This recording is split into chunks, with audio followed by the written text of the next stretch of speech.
I just lots to think about what everyone said. Obviously, we're all asked constantly to do documentaries, and Hannah was asked to do a documentary, I think even last week. It's obviously people are still very interested. What seems to kind of be happening now is that they're moving more on to kind of trans-themed reality shows. At the moment, I'm being sort of talked to by 3 different production companies about doing a reality show, which could be a good thing or could not. At least I guess you might have more control over your content and what's going out there, or again you may not. If you look at my Transsexual Summer, I guess that was kind of a reality show, whereas certain members of the cast were very happy with it. It really sort of launched them. I know obviously other members of the cast were very much not. I think with anything like this, I'm a filmmaker, and when I wasn't seeing trans representation on screen, I went out and I made films about young trans guys and about gay trans guys and about trans women.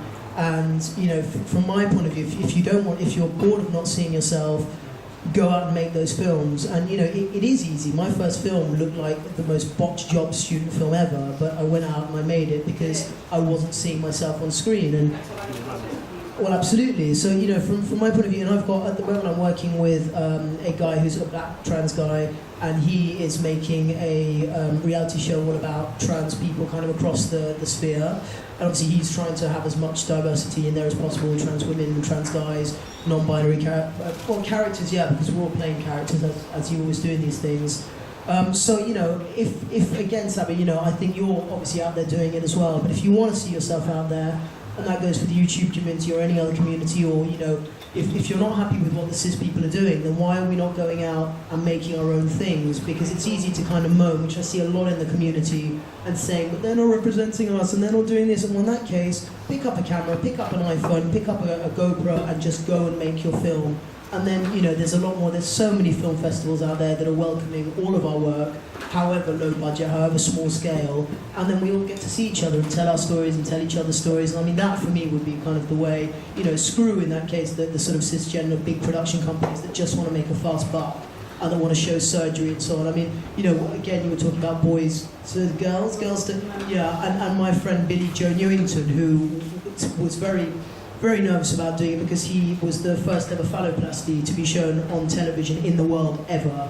And he lay there and had all this done, and I saw him about a week before it was broadcast, and he was very excited, and he said to me, I wish that I'd had this when I was 16, 17 and didn't know what a phalloplasty operation involved, and he felt it would do a great amount of good towards the community, that the trans male community could learn from it and so on. And all that happened when he put himself out there and really made himself vulnerable was that he was lambasted by the community, by people saying, you shouldn't have reduced us to our genitals again, and a lot of people don't choose to have surgery, and who are you to represent us, etc., etc. So I mean, it's really tough to kind of please everyone, and I think what the sort of upshot is you're never going to please everyone all the time, but just, if you want to see yourself, go out there and do it.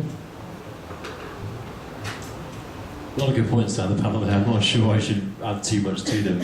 One thing I would say is that when I first stepped into the media, which was about 2 years ago, it was an article with The Sun, where to go, Hannah, going out with the most represented one of them all. But what I found was that I gave a very honest reflection, and when I spoke to them, I was, for example, they asked me, are you the first transgender officer in the British Army? To which I replied, no.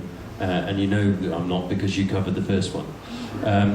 And then only to find out a couple of weeks later that front page of The Sun was first transgender officer of the British Army. So I learned kind of the hard way, which was that no matter what you say or what you do, a cisgender audience and a cisgender media looking to please the cisgender audience are going to sensationalise your stories. So I make sure now that I never go into anything unless I know I've got a decent amount of control. I think it's almost impossible to get 100% control. If you know how to get that, then someone please tell me. So I kind of put my shields up to begin with, which is that I make sure I understand people making whatever media outlet it is. I make sure they're positive, they want to sell the right story from the start, and I make sure I have some degree of control.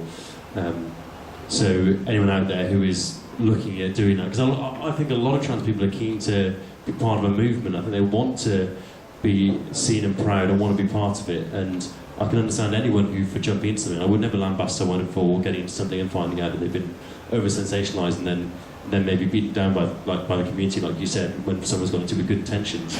But anyone out there who's thinking about doing something like this, just A, protect yourself, and B, make sure that you have some degree of control, because you'll never know what the media will spin out of it if you're not careful. Very true.